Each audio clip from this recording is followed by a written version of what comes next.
Hello everyone and welcome to 555 Barbershop, your home for comprehensive tutorials on barbering. In this video, I'm going to be showcasing a drop fade on straight hair. My client has asked me not to shape the front of his hairline. Now we both agreed that a natural looking hairline is best for his personal taste, so we just kind of left it that way. Now this is a detailed video and I'll be explaining each step as we go along. I want you guys to know I saved the best product, the finished product, for last. So please make sure that you watch this video all the way through up until the end. And also I want you guys to like and comment. I want to know what your thoughts are on this video. Now before we start, please make sure you subscribe, hit that button on the bottom right hand corner of your screen so you don't miss any new tutorials. Now without further delay, let's begin. The very first thing I want to establish is the guideline. In this case, I've decided to start about 1 centimeter over the ear. It's important for me to begin at this level because it allows me maximum room to make adjustments. Beginning with a lower guideline is an excellent way to play it safe, especially if you're a beginner. The next step is to remove the unwanted hair below the guideline. For this exercise, as well as the previous exercise, I am using 2 trimmers, both of them being the 22 Stinger from Caliber.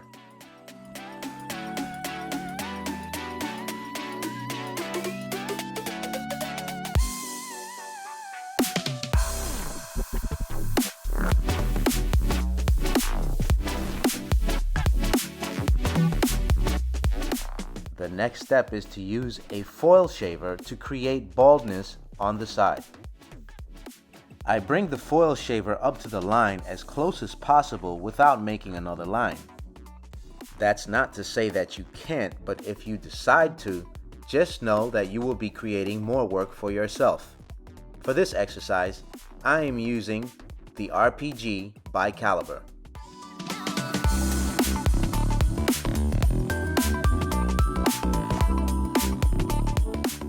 The next step is to erase the bald line. This is best accomplished with a fading clipper. Notice how I begin with the clipper's blade fully extended, and each time I pass, I close the blade further and further and work my way down simultaneously until the line has been erased. I tend to divide the scalp into 4 sections and work with each section at a time. This way, I won't get confused or feel overwhelmed. For new barbers, this is definitely the way to go, especially if you want to keep your sanity. The clipper I'm using for this exercise is called the 50 Cal Mag by Caliber.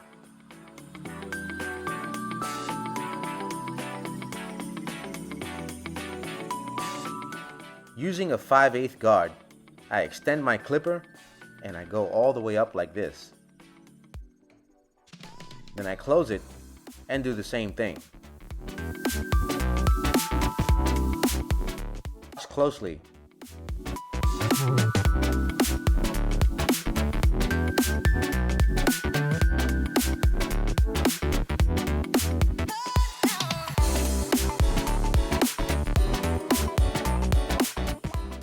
Next, I attach the next guard size down and repeat the same steps, where I open the clipper and then I close it on my second pass.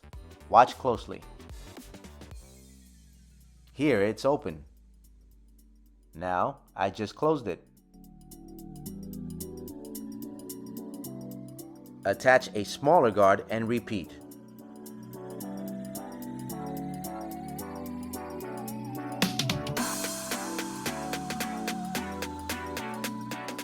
Open, pass, close, pass. Smaller guard, open, pass, close it, and pass again.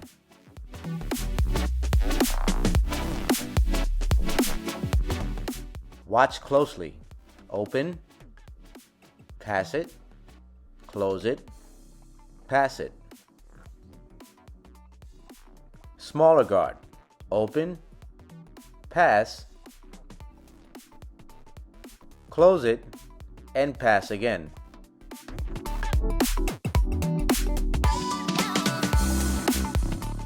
Watch me.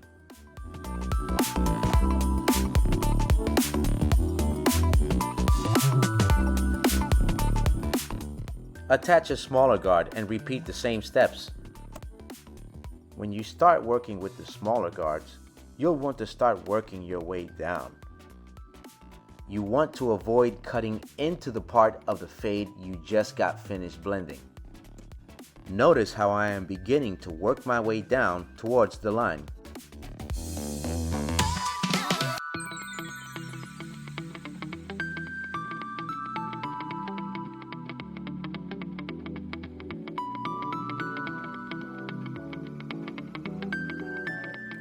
When you get down to your smallest guard, you want to repeat the same steps, but the only difference here is that you are going to work in very small increments, much like you did with the fading clipper back when you blended out the bald line. Because the cutting blade is now so close to the scalp, your blending will require more detail. This is why you need to work in this manner by closing the blade in smaller increments. The clipper I'm using is the 357 Magnum bi-caliber.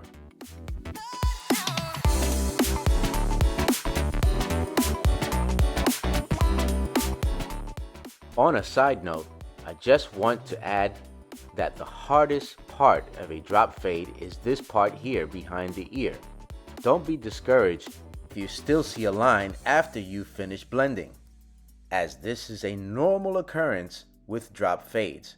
You will be spending a lot of time with that little part behind the ear. Creating attractive corners will make the drop fade look its very best.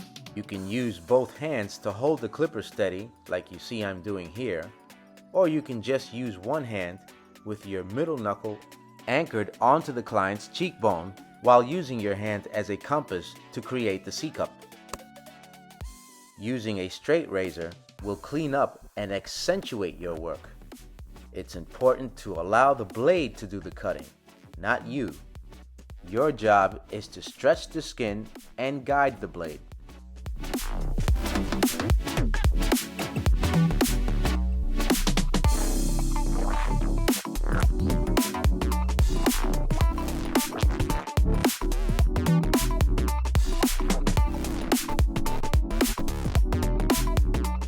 For this exercise, I'm using the point cutting technique to add texture to my client's hair. Adding texture to hair allows it to appear like it's moving, and it also looks fantastic when you style it.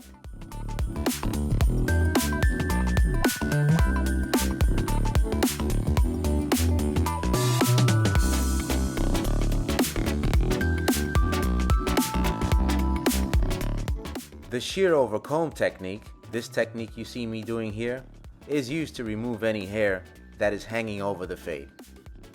This technique also allows me to clean up any stray hairs I may have left behind. To really soften up the blend, I use a pair of thinning shears.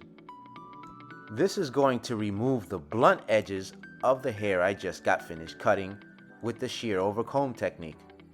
Consider it one of those small details that makes a huge difference in the fade.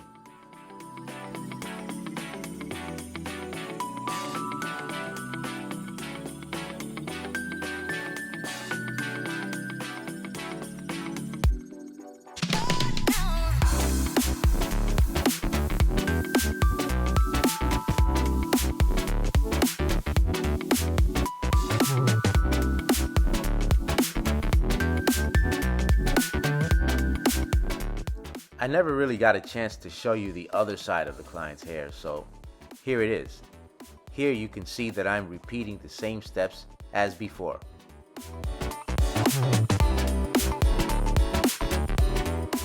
If your drop fade looks similar to this or better, you have done well. Thank you for watching. All of the machines used for this video are bi-caliber.